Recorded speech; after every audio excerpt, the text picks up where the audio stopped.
En nuestro programa anterior comenzamos a estudiar el capítulo 30 de este primer libro de Samuel.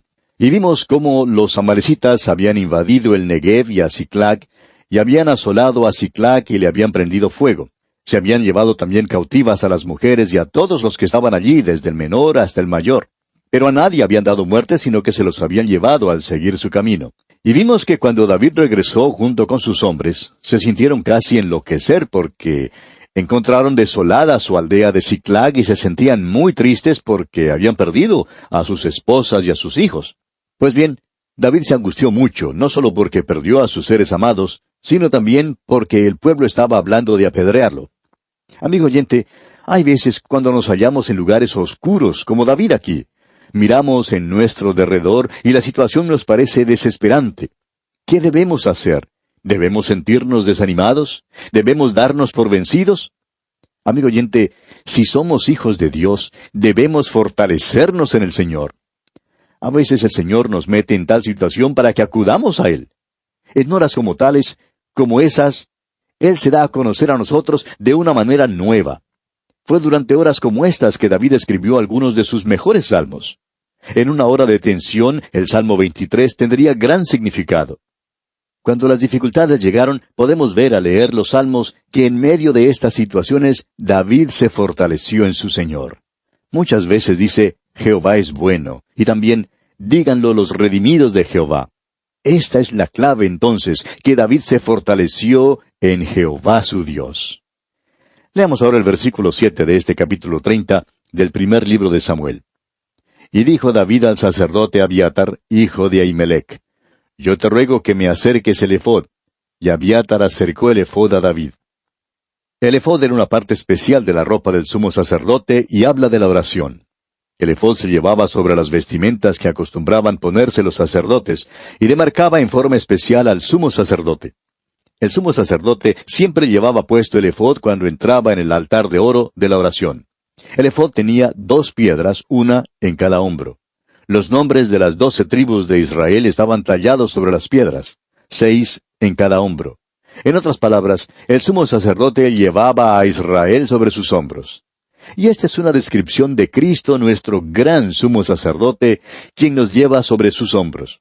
¿Recuerda usted aquella ovejita que se perdió? ¿Qué hizo el pastor? Puso esa ovejita en sus hombros y la trajo al redil.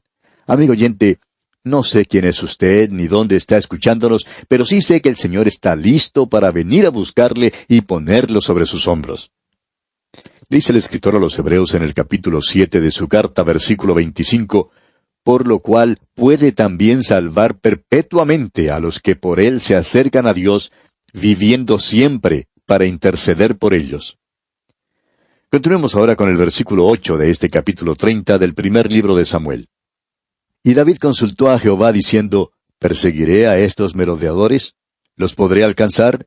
Y él le dijo, síguelos, porque ciertamente los alcanzarás, y de cierto librarás a los cautivos.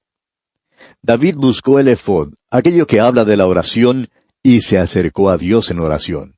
Habló con su gran sumo sacerdote, que era su pastor. David acudió a su Señor, y el Señor le fortaleció para que pudiera perseguir al enemigo.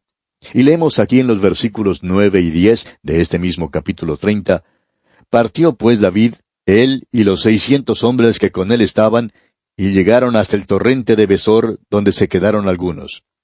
Y David siguió adelante con 400 hombres, porque se quedaron atrás 200, que cansados no pudieron pasar el torrente de Besor.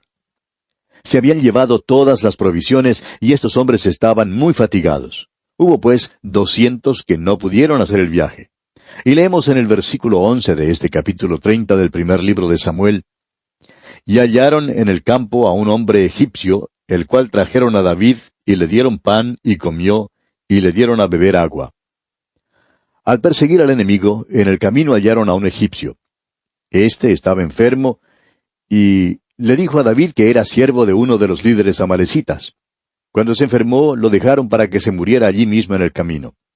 David había alcanzado a este hombre, pero todavía había necesidad de alcanzar a los enemigos. Quería saber dónde estaban. El siervo egipcio, pues, prometió informar sobre esto a David, si David prometía no devolverlo a su amo. David, pues, le aseguró que no le enviaría de vuelta a su amo. El egipcio le contó entonces a dónde iban los amalecitas y lo que había sucedido en la destrucción de Siclag. David entonces atacó por sorpresa a los amalecitas, y los halló en una borrachera gozándose de la victoria y del gran botín que habían tomado. Y leemos entonces en los versículos 16 y 17 de este capítulo 30 del primer libro de Samuel: Lo llevó pues, y he aquí que estaban desparramados sobre toda aquella tierra, comiendo y bebiendo y haciendo fiesta por todo aquel gran botín que habían tomado de la tierra de los filisteos y de la tierra de Judá. Y los hirió David desde aquella mañana hasta la tarde del día siguiente, y no escapó de ellos ninguno, sino 400 jóvenes que montaron sobre los camellos y huyeron. 400 jóvenes lograron transporte y entonces les fue posible escapar de David y de sus hombres. Prosigamos ahora con los versículos 18 al 20. Y libró David todo lo que los amalecitas habían tomado, y asimismo libertó David a sus 2 mujeres. Y no les faltó cosa alguna, chica ni grande, así de hijos como de hijas, del robo, y de todas las cosas que les habían tomado, todo lo recuperó David. Tomó también David todas las ovejas y el ganado mayor, y trayéndolo todo delante, decían: Este es el botín de David. Cuando terminó la batalla, David se llevó todo el ganado y las ovejas que habían sido tomadas de su pueblo, y regresó a Siclag, acompañado de sus esposas e hijos. Avancemos con los versículos 21 y 22 ahora.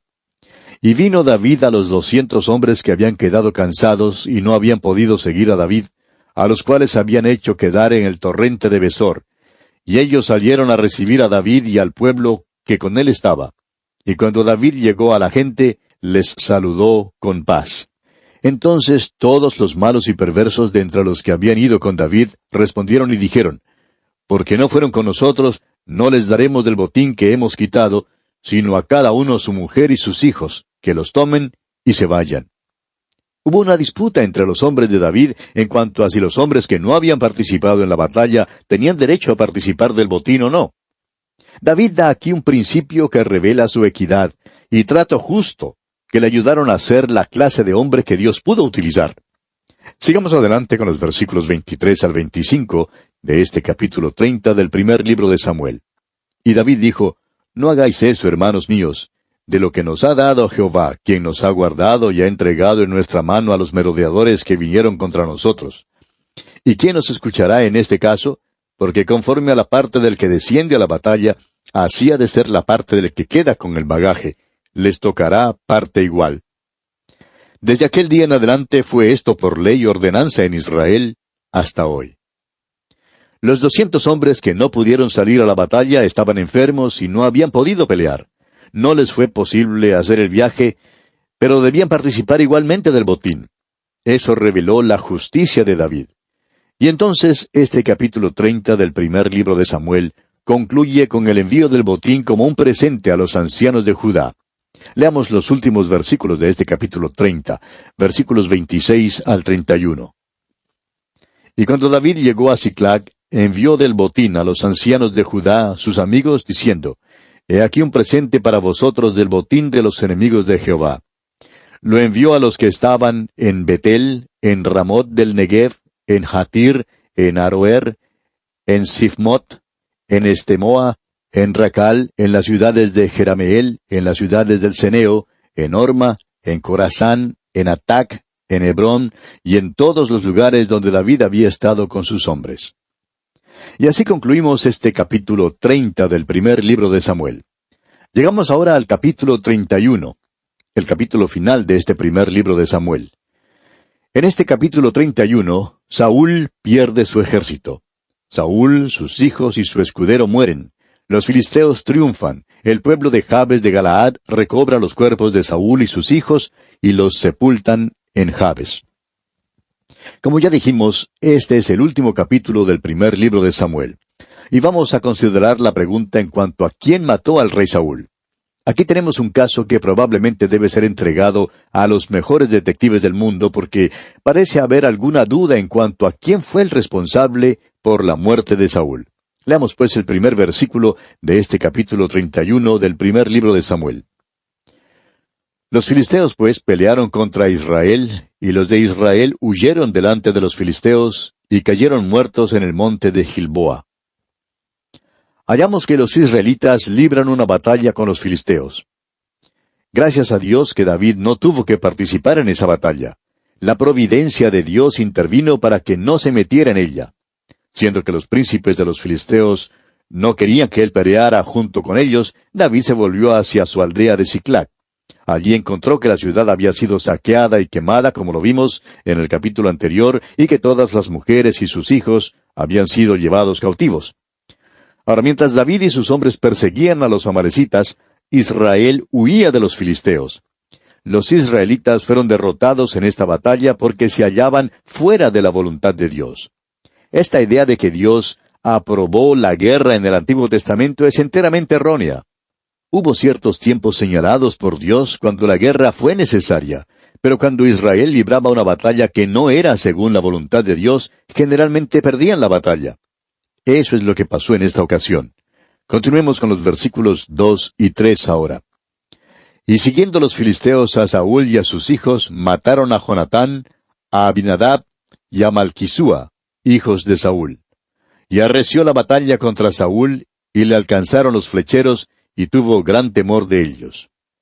Aquí es donde principia la tragedia para los israelitas.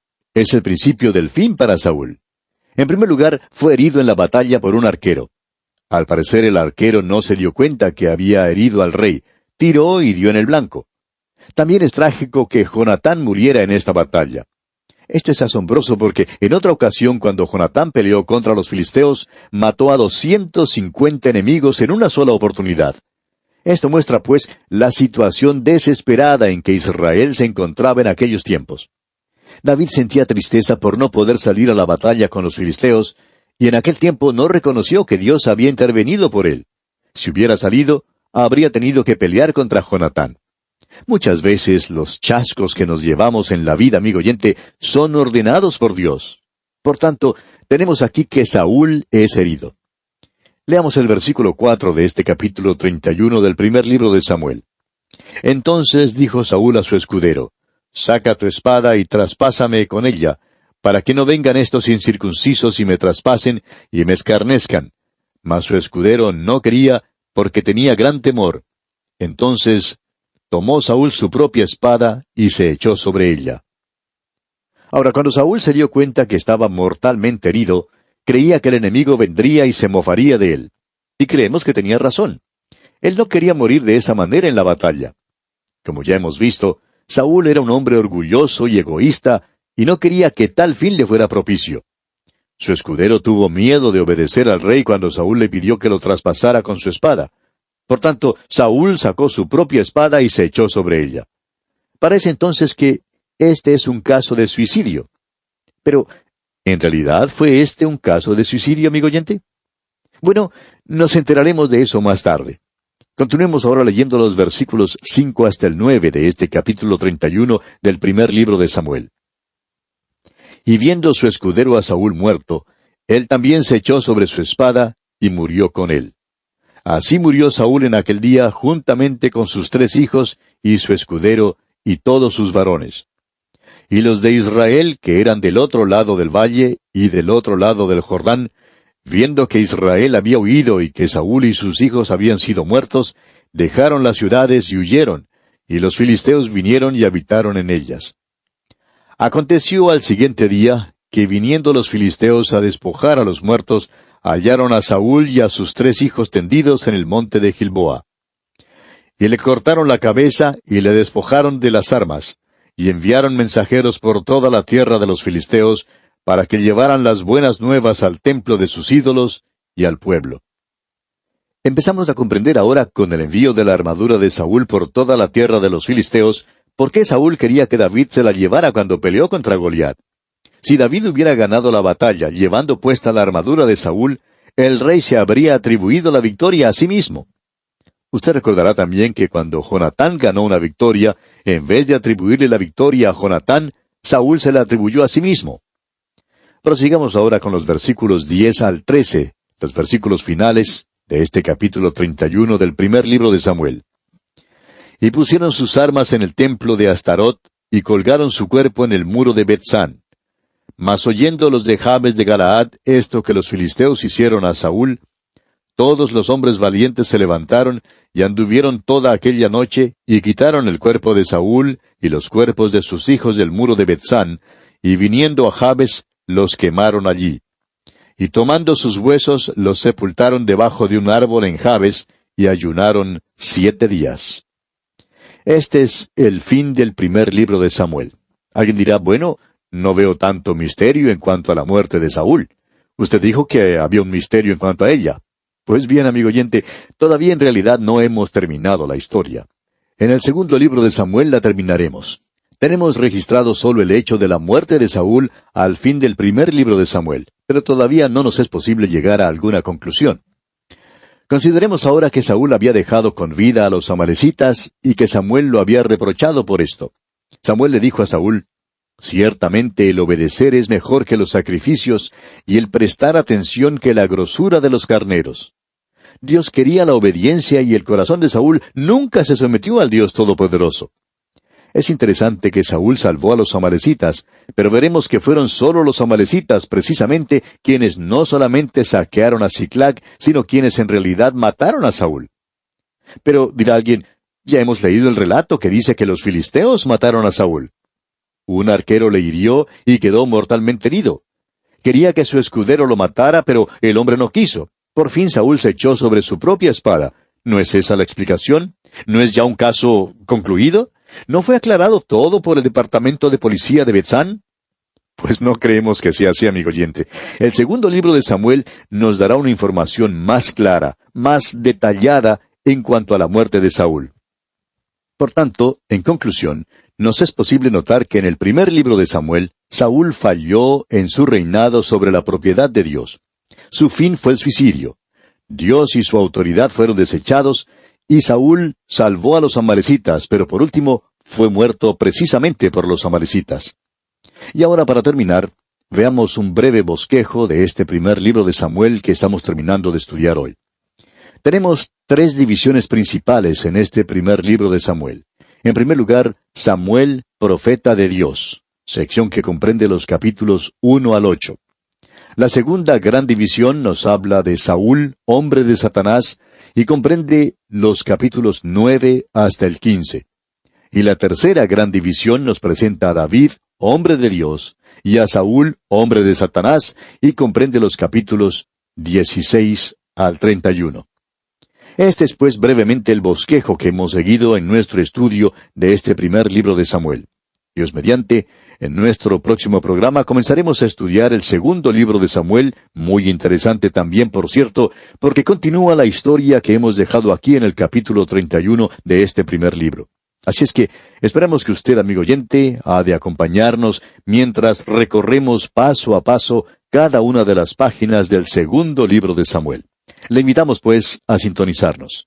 Y ahora será hasta nuestro próximo programa, Dios mediante, que Dios le bendiga ricamente.